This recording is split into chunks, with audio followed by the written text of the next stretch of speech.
इसी बीच एक बड़ी खबर आपको बताएं, उत्तरी जापान में शक्तिशाली भूकंप आया है। भूकंप की तीव्रता 7.5 मापी गई है और महज 1 मिनट तक भूकंप से कांपता रहा है जापान। 10 फीट तक की सुनामी लहरें उठने की चेतावनी दी गई है। भूकंप से अब तक 33 लोग घायल हुए। उत्तरी जापान में देर रात 7.5 तीव्रता का एक शक्तिशाली भूकंप आया, जिसके कारण 33 लोग घायल हो गए हैं और प्रशांत महासागर के तटवर्ती इलाकों में सुनामी आ गई। रिपोर्टों से अधिकारियों के हवाले से कहा गया है कि अग्निशमन एवं आपदा प्रबंधन एजेंसी ने बताया कि 33 लोग घायल हुए हैं, जिसमें गंभीर रूप से घायल है। सार्वजनिक प्रसारक NHK की खबर के अनुसार अधिकतर लोग वस्तुएं गिरने के कारण घायल हुए। जापान सरकार देर शाम आए भूकंप और सुनामी से हुए नुकसान का अब भी आकलन कर रही है। भूकंप से जापान की धरती कांपती नजर आई है। 10 फीट तक सुनामी लहरें उठने की चेतावनी भी दी गई है, यानी कि अब सुनामी का डर भी जापान के लोगों को सता रहा है। भूकंप इतना भयावह था कि लोग अपने अपने घरों से बाहर निकल गए। 7.5 की तीव्रता, और अगर रिक्टर स्केल के लिहाज से देखा जाए तो ये तीव्रता बेहद ज्यादा मापी जाती है। 1 मिनट तक धरती कांपती रही है, यानी कि 1 मिनट तक लगातार भूकंप के झटकों का एहसास हुआ है। 33 लोग इसमें घायल हुए हैं। उत्तरी जापान में शक्तिशाली भूकंप, और देखिए तस्वीरें आपके सामने, मानो कोई झटका सा लग रहा हो धरती को। बेहद बुरी तरीके से धरती कांपी है, बेहद भयावह वहां पर स्थिति बन गई है। देखिए तस्वीरें, कितनी बुरी तरीके से वहां पर ये तमाम चीजें हिलती डुलती नजर आ रही हैं और लोगों को भी खासा डर लग गया था। दहशत का माहौल वहां पर बन गया था। पानी की लहरों को देखकर आप अंदाजा लगा सकते हैं, एक्वेरियम के अंदर ये जो पानी, इसको देखकर आप अंदाजा लगाइए कि कितना भयावह ये भूकंप था। 1 मिनट तक लगातार ये भूकंप के झटके, यानी कि 60 सेकंड तक लगातार लोगों को इस भूकंप का एहसास हुआ है। लाजमी है, क्योंकि भूकंप का झटका इतना तेज था तो लोग डर भी बेहद ज्यादा गए थे। घरों से बाहर निकल आए हैं, सुरक्षित जगहों पर पनाह ले ली है, लेकिन ये बेहद जोरदार भूकंप का झटका रहा है। कुछ और जानकारियां ग्राफिक्स के माध्यम से आपको देंगे। जापान में ये जोरदार भूकंप, जापान के उत्तरी तट के पास शक्तिशाली भूकंप आया है और जापान के उत्तरी तट से दूर समुद्र में शक्तिशाली भूकंप आया है।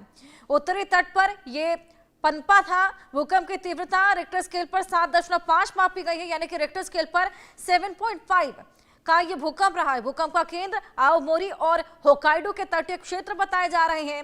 7.5 तीव्रता के झटकों के बाद सुनामी का अलर्ट भी जारी हुआ है। मौसम विभाग ने सुनामी चेतावनी जारी कर दी है, यानी कि मौसम विभाग का कहना है कि जल्दी वहां पर सुनामी भी ट्रिगर हो गई है इस भूकंप की वजह से। पूर्वोत्तर तट के सुनामी की चेतावनी जारी हुई है। जापान के उत्तरी तट के पास ये शक्तिशाली भूकंप आया था। भूकंप कितना शक्तिशाली था आप अंदाजा तस्वीरों को देखकर लगा सकते हैं। और इसी भूकंप की वजह से सुनामी की चेतावनी है, क्योंकि सुनामी की लहरें ट्रिगर हुई है। अब वहां पर जल्दी सुनामी भी आ सकती है। ऐसे में जो तटीय क्षेत्र है वहां से लोगों को इवैक्यूएट किया जा रहा है और आगे की जो तैयारियां हैं उनको भी किया जा रहा है। तमाम टीमों की तैनाती की जा रही है। फिशिंग के लिहाज से जितने भी फिशरमैन होते हैं उनको फिलहाल तटीय क्षेत्रों में जाने से मनाही है और लोगों की सुरक्षा के लिए अब तमाम वहां पर कवायदे की जा रही है। भूकंप के बाद देश के पूर्वोत्तर तट के लिए सुनामी की चेतावनी जारी है। पूर्वोत्तर तट पर अब सुनामी भी आ सकती है। ये बेहद बड़ी खबर जापान से जुड़ी। ये तमाम जानकारियां हमने आपको ग्राफिक्स के माध्यम से भी दिखाई। शक्तिशाली भूकंप आया था समुद्र में, और समुद्र में क्योंकि ये भूकंप आया था इसी की वजह से अब सुनामी भी ट्रिगर हो गई है। बेहद बड़ा ये अर्थक्वेक। आदित्य वधावन भी हमारे साथ जुड़ गए हैं, हमारे सहयोगियों से और जानकारी लेंगे। आदित्य, वैसे तो जापान बेहद ज्यादा डेवलप्ड है। जापान में जितनी भी इमारतें बनी हैं वो अर्थक्वेक प्रोन बनी हुई है, यानी कि पहले से ही वहां पर अर्थक्वेक के लिहाज से इंतजामात हैं। लेकिन आप देखिए कितनी पूरी तरीके से ये भूकंप का झटका आया है कि ये जो तैयारियां थी, ये जो अर्थक्वेक प्रोन इमारतें थी, ये भी हिलती डुलती नजर आ रही थी। बिल्कुल हर्षा, देखिए 7.5 रिक्टर स्केल का मैग्नीट्यूड का जो अर्थक्वेक है रिक्टर स्केल पे, काफी बहुत ज्यादा होता है। और जापान की हिस्ट्री रही है कि जापान में इस तरह के तेज भूकंप आते रहे हैं। और कहीं ना कहीं, जैसे कि आपने भी बोला, जितने भी वहाँ स्ट्रक्चर्स हैं, बिल्डिंग स्ट्रक्चर्स हैं, वो उनको अर्थक्वेक प्रूफ बनाया गया है। लेकिन स्टिल जो है बहुत उसमें खामियां हैं, कुछ भी अल्टीमेट नहीं होता। तो कहीं ना कहीं अब देखने वाली बात होगी हर्षा कि यहाँ से कैसे, क्योंकि जो अभी विजुअल्स हम स्क्रीन पे देख रहे थे वो काफी भयावह थे। किस तरीके से ऑफिस की कुर्सियां हिलने लग गई एकदम से। पानी एक्वेरियम में जो पानी पड़ा था वो हिलने लग गया। तो इससे बहुत एक पूरा एक नेचुरल है कि इससे सुनामी वेव का भी आफ्टर शॉक्स है। सुनामी भी अलर्ट होकाइडो और आसपास के इलाकों में जारी किया गया। तो काफी ये अभी बहुत मुश्किल स्थिति है जापान के लिए। देखने वाली बात होगी कि किस तरीके से वहाँ जापान जो नेशनल डिजास्टर मैनेजमेंट अथॉरिटीज हैं जापान की, वो किस तरीके से पूरी सिचुएशन के साथ डील करती हैं और पूरी सिचुएशन को कैसे कंट्रोल किया जा सकता है। हर्षा। आदित्य, कितना नुकसान बताया जा रहा है इस अर्थक्वेक की वजह से? अब तो सुनामी भी ट्रिगर हो गई है, तो उसको देखते हुए क्या कुछ इंतजाम किए जा रहे हैं? जी बिल्कुल। लोग जो जिनके घर जो समुद्र के पास में है, उनको इवैक्यूएट करा जा रहा है और सेफ प्लेसेस पे लेके जाया जा रहा है। और कहीं ना कहीं पूरी अथॉरिटीज जो है उनकी नेशनल डिजास्टर मैनेजमेंट अथॉरिटी जो जापान की है, वो पूरी तरीके से इसके में रेस्क्यू ऑपरेशंस में एक मेजर स्तर पे लगी हुई हैं। और पूरी कोशिश ये है कि लोगों को किसी तरीके से वहाँ सेफली ले जाया जाए, क्योंकि ऑलरेडी कुछ लोगों की दबे होने की भी खबरें आ रही हैं मलबे के नीचे, और वो धीरे धीरे ग्रेजुअली क्लियर हो रहा है। लेकिन अभी जो डेवलपिंग सिचुएशन है काफी डेंजरस है, क्योंकि अर्थक्वेक है, काफी जो ट्रैफिक सिचुएशन पूरा रुक चुका है, थम सा गया है जापान का होकाइडो शहर। तो कहीं ना कहीं अब देखने वाली बात होगी कि यहाँ से कितना और समय लगता है पूरी नॉर्मलसी वापस आने में, और कितने लोगों को सेफ्टी में और ले जाया जाता है कितने समय में, ये भी एक बड़ी बात रहेगी। और पूरी सिस्टम्स जो नेशनल डिजास्टर मैनेजमेंट अथॉरिटीज के सिस्टम्स हैं वो अलर्ट पे इस समय। हर्षा। बिल्कुल, वाकई ये बेहद तेज भूकंप का झटका रहा, जिसकी वजह से लोगों में खासा दहशत का माहौल। आदित्य, क्या इसका जो एपिसेंटर था वो पानी के भीतर था?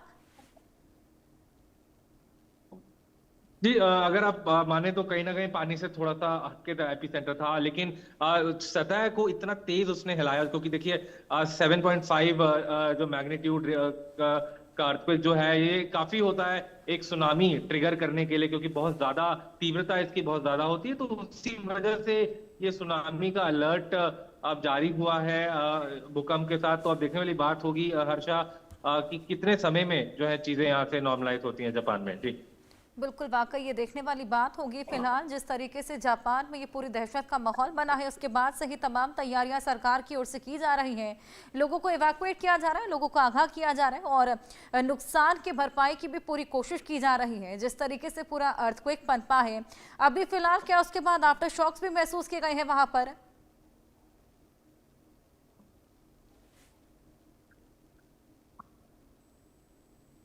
बिल्कुल हर्षा, अगर आप देखेंगे तो जी बिल्कुल हर्षा, अगर कहीं ना कहीं आप देखेंगे तो आफ्टर शॉक्स भी जो है महसूस हुए हैं पूरे अर्थक्वेक की वजह से। और अब पूरा आफ्टर शॉक्स की वजह से और भी ज्यादा लोगों में दहशत है, दहशत का पूरा माहौल है, क्योंकि किस तरीके से विजुअल्स में ही दिख रहा है कि किस तरीके से पूरी सतह हिल गई है। पूरी जापान जित होकाइडो शहर में जो अर्थक्वेक आया है 7.5 की तीव्रता का, तो कहीं ना कहीं सिचुएशन अभी बहुत ज्यादा इंटेंस है। और देखने वाली बात होगी अच्छा यहाँ से कितने समय में नॉर्मलसी वापस आती है। जी बिल्कुल आदित्य, नुकसान वाकई बेहद ज्यादा हुआ है। आप नजर बना रखिएगा। फिलहाल बहुत शुक्रिया।